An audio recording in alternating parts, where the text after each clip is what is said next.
Wherever you are in the world, welcome to another edition of Jerry's Take on China. Today, as a result of several people asking for this, I'm going to talk about this incredible system China's got called, by Western media, the social credit score. Let's get chatting, see if we can bust a few myths. I've asked many people, usually with a smile, what's your social credit score? 你的社会信用评分是多少? What's your social credit score? The answer, 100% of the time that I've asked this question, has been words to the effect of 什么? 不知道. What are you talking about? Not one person, and I have literally asked hundreds, not one that I've ever asked has ever had an answer for me or even knows what this means. So where does it come from? China has several systems. They're lumped together by Western media as a social credit score. And one of them is exactly as we in the West have. It's a credit rating. If you want to borrow money, rent an apartment, buy a house, get some jobs even, you need to prove that you're able to repay or that you don't have a history of debt and default.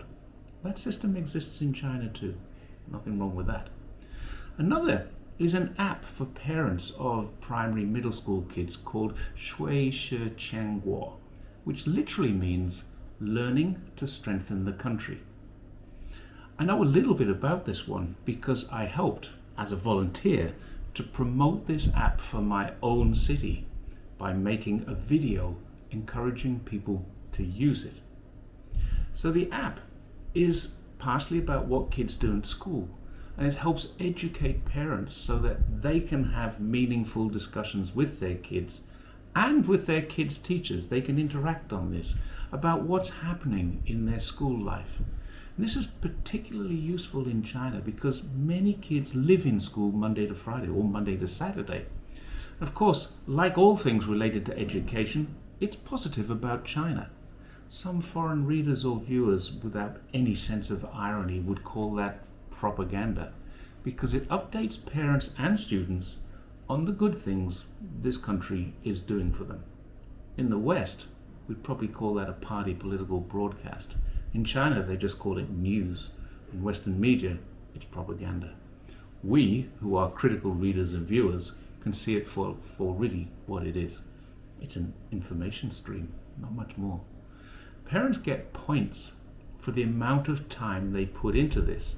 And there's an informal competition among parents to be the top of their kids' class in how much attention they pay to their children's education.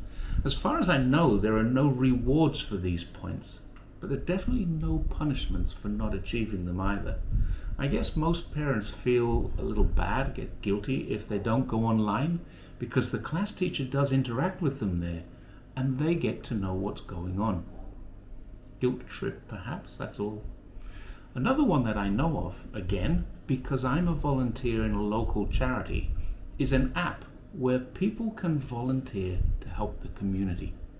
Participants can collect points, but you don't have any compunction on anyone here to volunteer at all.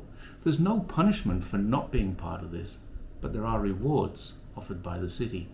If the city has promotions or events, you may get preferential prices, even free offers to do things. The more you give to society, the more you get back from it. Even to a point where you might be able to choose a better school for your child than they might normally go to because of your geographical location. If the better school is outside your area and your child is smart and you have many points because you've done good things for the community, you might get the benefit of that. So this one is all about benefit. And as far as I'm aware, there's nothing negative about it at all. Certainly no one's ever told me about that. And here's the great thing. This app can be used to negate negative points you've received for breaking the law, which is what we're coming to now. In terms of punishment, as I mentioned just now, there are no punishments in either of the two social credit score apps that I'm aware of. They are totally voluntary and beneficial to the users, not the government. China, like every other country I'm aware of, has a system of vehicle identification, registration. If a person commits an offence in their car, and I've never heard of this being used for anything other than registered vehicles, they get a fine and points on their license. Same as you do, same as I would.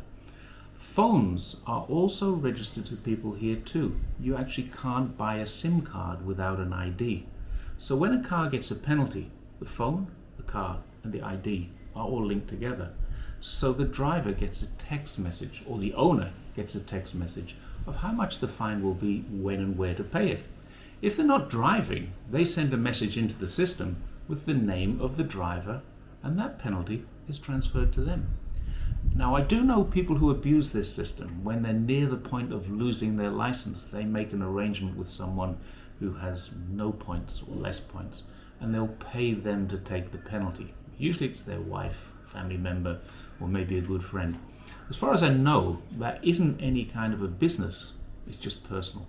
It could be a business because it would be quite lucrative, but the only problem being it's illegal, and it would need to be done on the phone, so anyone doing it would get caught doing it. If an offender fails to pay the fine, this is where it comes interesting.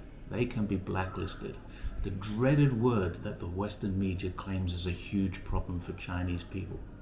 It's not, but it is an inconvenience.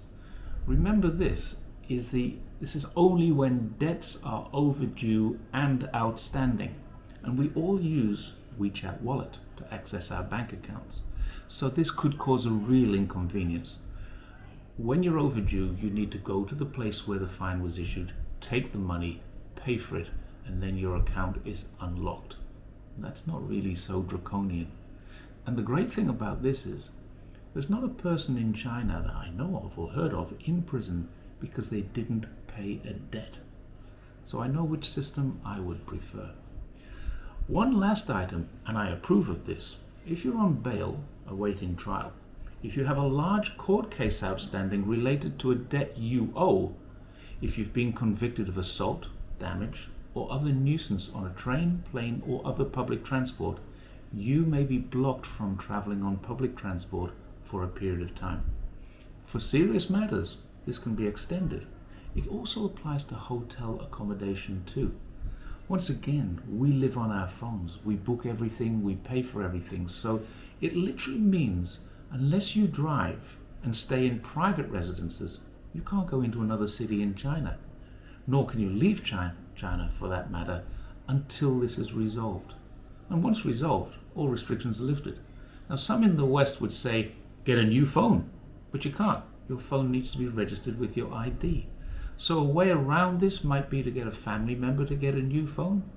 I don't know if that would work because I simply don't move in those kinds of circles. I'm sorry, I can't answer that question as to how to avoid this. Now, as far as I'm aware, these are the only aspects, and to be honest, they aren't that much different to the system most Westerners live under. And if you are a normal person going about your normal life, none of this affects you anyway. The myths about getting points deducted for buying foreign goods, needing a good score to get married, these are just made up to make China look bad. My wife's always buying foreign goods online. She and I are often volunteers in the disabled community. We could, but we don't use these apps at all. We choose not to. We don't have school-age kids, and we're not lawbreakers. So there's no benefit for us, there's no gain, but there's absolutely no punishment unless we break the law. And that's no different to where you are in the world, is it? Once again, there are links and there's an article related to this, so please feel free to interact. Search online and see if you can find where I'm wrong. There may be things I don't know about. This is just based on living in China, inside of a Chinese family, in a Chinese community, in a Chinese city. I think I probably would learn if there was something more nefarious going on. Feel free to interact, feel free to share, like, subscribe, all the rest. Thank you. See you again next time.